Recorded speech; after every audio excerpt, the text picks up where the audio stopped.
넘어가는 믿음의 눈이라는 제목을 가지고 말씀을 전하도록 하겠습니다. 혹시 사라 전도회에서 주신 거 다 받았습니까? 빵 주셨나요? 빵이랑 음료랑 주스랑 주셨죠? 참 귀합니다. 이게 너무 귀한 거예요. 혹시나 마음 불편하신 분 안 계시죠? 예배 드리는데 빵 줬다 주스 줬다 해서 마음 불편하신 분 안 계시죠? 근데 그거 아세요? 초대교회에서는 오히려 예배 때에 이러한 떡과 잔을 나누면서 애찬을 하면서 예배 드렸습니다. 우리가 이러한 귀한 것들이 참 우리들의 삶 가운데 있는 것이에요. 그래서 이러한 것들 마음으로 준 것은 마음으로 받으시고 또한 마음으로 같이 예배하시면 됩니다. 우리는 종종요, 하나님의 백성이라면요, 우리의 상황 가운데 늘 감사와 찬양이 넘칠 일만 계속 생길 것이라고 생각합니다. 저희 엄마가 그랬어요. 저희 엄마가 집이 망하고 나서 가장 처음 저한테 한 말이 그거였습니다. 예수님을 잘 믿으면 안 망할 줄 알았다. 저희 엄마는 예수님 잘 믿었었거든요. 무슨 일이 있어도 예배 사수하시고 기도 사수하시고 그러셨는데 어렸을 때 눈물로 기도한 저희 어머니 기억밖에 나지 않습니다. 그런데 집이 망하고 나서 그런 얘기를 저한테 하신 것이죠. 그러니까 예수님만 믿으면 우리의 상황과 환경이 술술 풀리기만 할 것이라고 생각하는 것이죠. 근데 이게 아예 틀린 말은 또 아닙니다. 하나님께서 우리를 복음을 통하여서 우리를 부르실 때에 하나님께서는 그 양으로 하여금 더 풍성히 생명을 풍성히 얻게 하시고 또한 우리로 하여금 그 복을 주시기 위해서 우리를 부르신 것입니다. 하늘의 복뿐만 아니라 믿는 자들은 이 땅 가운데에서도 분명히 그 복이 준비된 줄로 믿습니다. 하지만 우리가 알아야 될 것은요, 믿는 자들에게 복만 있다는 것은 아니라는 거죠. 믿는 자들에게는 제가 말하는 말 속에도 들어있지만 믿음이라는 게 있다는 겁니다. 그리고 이 믿음은 결코 한 군데에 머물러 있지 않습니다. 믿음은 커져야만 하는 것이고 성숙해 가야만 하는 것입니다.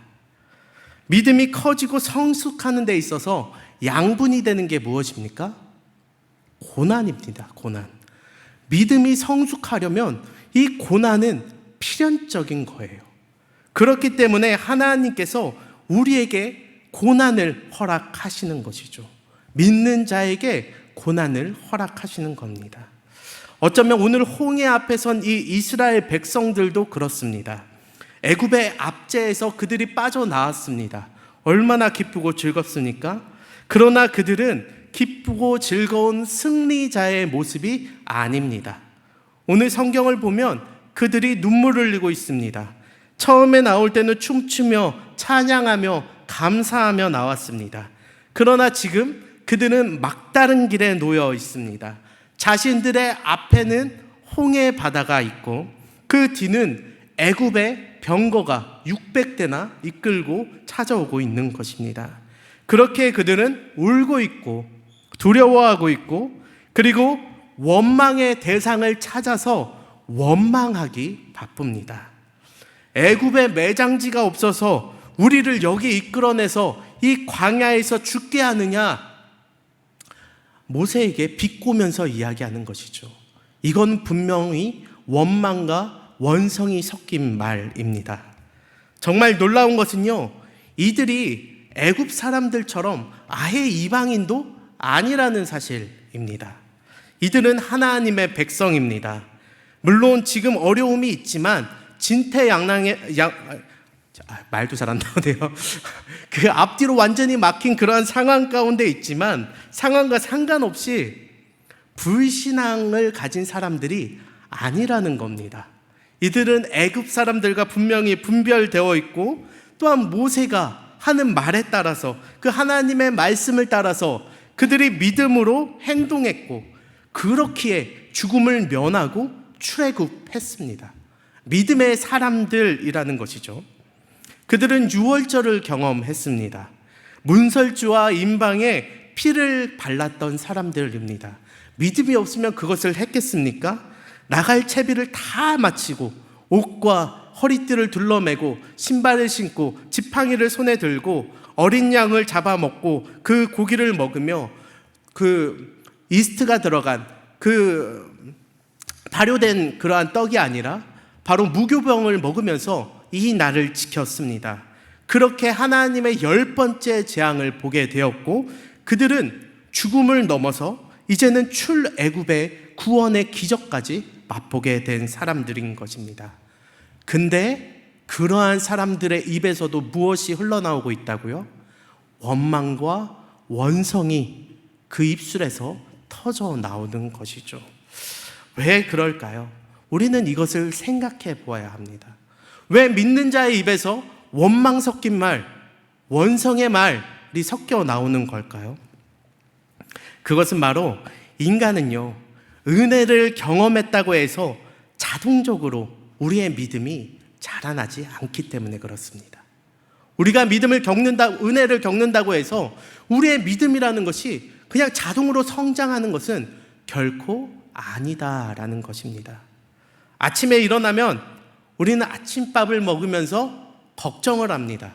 무슨 걱정하시죠? 아침밥 먹으면서 점심에 뭐 먹어야 되나 걱정을 합니다. 우리는.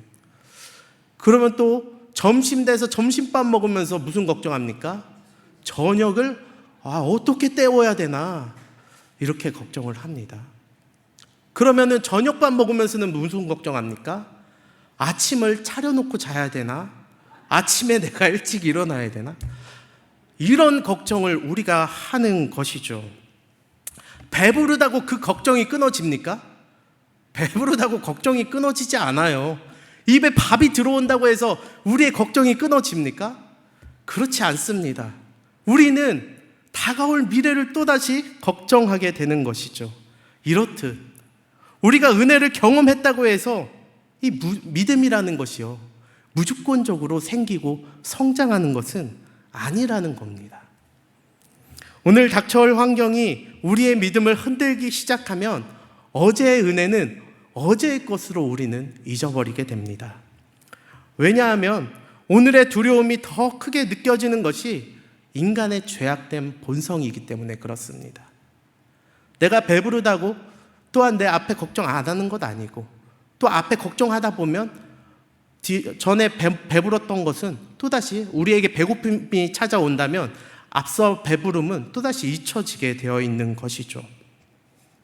이것이 가만히 생각해 보면요, 오늘날 우리 한국 사회에도 이러한 마음들이 흘러져 있는 것 같습니다. 경제적으로 우리 대한민국이 과거보다 많이 발전되어지고 풍요로워지지 않았습니까? 한강의 기적을 맛봤고 다른 어떤 나라들도 우리나라에 대해서 굉장히 그것들을 따라가고 싶어 하는 나라고, 수많은 전쟁 가운데서도 그것을 이겨내고 우리나라는 많은 발전을 이뤄왔습니다. 그리고 또한 그거에 따라서 의학도 많이 발전했지 않았습니까? 우리 강동구에도 병원이 몇 개인가요? 제가 알기로는 요 구 안에서 강동구가 병원이 가장 많은 곳이라고 제가 들었던 기억이 납니다. 그로 인하여서 사람의 수명이 참 길어졌습니다. 이제는 환갑은 쳐주지도 않아요. 이제는 환갑 챙기는 사람 이상한 사람이 되어 버렸습니다. 그런데 이러한 발전과 인간의 수명이 늘어남에 따라서 그 걱정들이 사라집니까? 그렇지 않습니다. 사람들 마음 가운데 불안과 사람들 마음 가운데 걱정은요, 더 많아지고 있는 것이 오늘날의 한국 사회라는 것이죠. 제가 최근 찾아보니까요, 뉴스 기사를 찾아보니까요, 한국보건사회연구원의 사회통합 자료에 따르면요, 국민의 92% 이상이 사회의 갈등이 심각하다라고 이야기했습니다. 이 사회 안에 어려움이 있고 걱정과 근심이 있고 갈등이 있는데 그것이 너무나 심각하다고 말한 사람이 92%가 됩니다. 그 중에서 정치적인 갈등이 가장 심각한 문제로 지금 인식되어지고 있으며 사회 전반의 수준은 최근 조사 가운데 지금 가장 높은 수준이라고 이야기하고 있는 것이죠. 그뿐만이 아닙니다. 우리 주변만 둘러봐도 우리는 늘 걱정과 근심 속에서 서로를 어떻게 보면 경계하면서 살아가고 있습니다. 뉴스를 켜면 어떻습니까? 분노가 일어납니다. 우리 같이 밥 먹으러 가면 무슨 말 하나요? 아우, 저 TV 꺼버렸으면 좋겠다. 왜냐하면 식당에서 맨날 뉴스 틀어놓고 있잖아요. 뉴스 그거 보고 싶지 않은 거죠. 맨날 서로의 갈등을 조장할 만한 그러한 뉴스만 계속 흘러나오는데 뉴스를 끄고 싶습니다. 뉴스를 켜면 분노가 치밀어 오릅니다. 인터넷을 열면요, 비난이 자꾸만 흘러나옵니다. 내가 재판관이 되어서 누군가를 자꾸만 처벌하고 싶어집니다. 직장에서는 불만이 가득합니다. 가정에서는 걱정이 끊이지 않습니다. 청년들은 미래를 걱정하고 있고, 중년들은 생계를 걱정하고 있고, 노년들은 노후를 걱정하고 있습니다. 우리나라가 가난하기 때문에 그렇습니까? 풍요는 늘어났지만 원망도 원성도 같이 늘어나게 된 것입니다. 그 이유가 무엇일까요? 왜 상황은 변했지만 원망과 원성은 우리의 입에서 더욱더 자꾸만 늘어나고 있느냐라는 것입니다. 어쩌면 그 이유는 미래의 불확실함과 또한 과거의 영광에 취해 있거나 우리가 과거에 익숙하기 때문일 수도 있습니다. 우리는 흔히 원망의 이유를 지금 내 눈앞에 닥친 이 어려움이라고 자꾸만 생각합니다. 그런데요, 사실 이 본문을 보면 꼭 그렇지만도 않습니다. 이스라엘은요, 애국보다 훨씬 좋은 방향으로 지금 흘러가고 있습니다. 애국은 어떻습니까? 애국은 지금 완전 초토화됐어요. 하나님께서 10가지의 재앙으로 그 나라를 완전히 쑥대밭으로 만들어 놨습니다. 거기에다가 지금 마지막 10번째 재앙이 무엇입니까? 장자의 죽음입니다. 자신의 가족 가운데 가장 지탱할 만한 기둥들이 다 죽었어요. 그 애굽 땅에 온 나라에 울음소리가 가득합니다. 그거에 비해서 이 이스라엘은요, 너무나 하나님의 뜻 가운데 은혜로 말미암아 출애굽한 것이죠. 이들은 하나님 앞에 기도한 대로 그들이 원하는 노예 신분을 벗어나게 되었습니다. 매일 고역에 시달리지 않아도 됩니다. 매일같이 그 벽돌 장순을 맞추려고 그렇게 고역을 다 하지 않아도 됩니다. 아침에 일어나서 무슨 일을 할까? 오늘 어떤 어려움이 있을까? 그런 걱정을 하지 않아도 됩니다. 또 하나님의 은혜로 말미암아 애굽에서 나오면서 많은 은, 금, 패물과 많은 가축까지도 이끌고 나왔습니다. 나와서도 어떻습니까? 하나님께서 낮에는 구름기둥으로 밤에는 불기둥으로 그들을 인도하시고 도와주시고 그들을 품어주십니다. 그렇습니다. 문제는요, 그들에게 닥친 현실이 아니라요, 그들의 시선이요, 여전히 세상 가운데 자기의 눈앞에 보이는 것대로만 놓여 있었다라는 것이죠. 그들은 믿음으로 미래를 바라보지 못했습니다. 당장 눈앞에 홍해는 보였지만 이 홍해 너머에 있는 하나님께서 약속하신 그 약속의 땅은 보지 못하고 있는 것이죠. 지금 당장 우리를 향해서 달려오는 저 600의 저 애굽의 그 병거들을 보고 있지만 그 군대를 수장시키는 하나님의 그 계획은 그들의 귀에 들려오지 않는 것이죠. 그러니까 무엇을 합니까? 원망하게 되는 겁니다. 또한 동시에 그들은 과거에 붙들려 있었습니다. 12절을 보면요, 이렇게 이야기합니다. 우리가 애굽에서 당신에게 이른 말이 이것이 아니냐? 이르기를 우리를 내버려 두라. 우리가 애굽 사람들을 섬길 것이라 하지 아니하더냐? 애굽 사람을 섬기는 것이 광야에서 죽는 것보다 낫겠노라 라고 이야기하는 것이죠. 놀랍게도 그들이 자유를 얻었는데 노예 생활을 그리워하고 있습니다. 그들이 구원을 얻었는데 죄 가운데 살던 삶을 그리워하고 있다라는 것이죠. 왜요? 그게 익숙하니까요. 육체의 정욕대로 살아가는 것이 익숙하기 때문에 그렇습니다.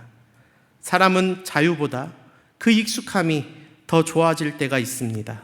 그래서 고난이 닥칠 때에, 어려움이 생길 때에, 내 앞에 뭔가 문제가 생길 때에 믿음으로 그것을 바라보며 뛰어넘어가기보다는 과거에 있었던 것들을 기억하며 했던 대로 그 일들을 처리하기 바쁜 그러한 선택을 하는 것입니다. 그렇기에 그 입에서 원망 섞인 말들이 나오는 것이죠. 원망은 그러니까 지금 내 상황이 어렵다고 해서 생기는 것이 아닙니다. 미래를 하나님 앞에 맡기지 못하고 과거의 마음을 두고 과거의 영광에 묶여 있기 때문에, 또한 과거의 익숙함에 묶여 있기 때문에 그 입술에서 원망과 원성이 나오는 것입니다. 우리가 원망할 때 잘 한번 그 말을 들어보세요. 누군가가 원망의 말을 할 때, 또한 내 입에서 원망의 말이 나올 때 무엇을 기준으로 그 말을 합니까? 과거에 좋았던 것을 기준으로, 과거에 있었던 것을 기준으로, 내 삶에 익숙한 것을 기준으로 그 원망 섞인 말들을 해 나가는 것이죠.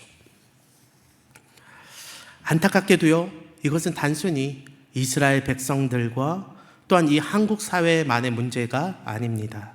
한국 교회 안에도요, 이 원망이 가득합니다. 원성도 자자합니다. 왜 그럴까요? 교회가 세상과 똑같이 어려워서 그렇습니까? 한국 교회들도 얼마나 부유해졌습니까? 한국 교회들도 얼마나 많이 커지고 성도들도 많아졌습니까? 예배드리기에 너무 멋있는 교회들도 많고 예배드리는 환경도 얼마나 깨끗합니까? 언제 예전에 어느 시대에 이렇게 에어컨 팡팡 틀어가면서 예배드렸던 적이 있습니까? 이러한 시간들이 결코 없었죠. 50년 전보다 신앙생활 하기에도 지금은 더 좋은 환경과 또한 하나님의 말씀도 쏟아지는 시대가 바로 오늘날의 시대입니다. 좀 몇십 년 전만 돼도요, 저희 아시는 분들이 그랬습니다. 카세트 테이프, 어떤 목사님의 카세트 테이프를 마치 갑옷처럼 여기면서 맨날 듣고 다를 때까지, 그 테이프가 늘어질 때까지 그것을 듣고 추천했던 기억이 제 머릿속에 기억이 남습니다. 그리고 어디서 어떤 목사님이 설교하신다고 하면 그 사경해야 한다고 몇 날 며칠 밤새 가면서 그곳에서 예배하며 기도했던 그 모습들도 제가 분명히 영상을 통해서, 또한 제가 부모님 따라서 어딘가를 가면서 그런 것들을 봤던 그러한 기억이 납니다. 교회 역시요, 너무나 좋아진 것이죠.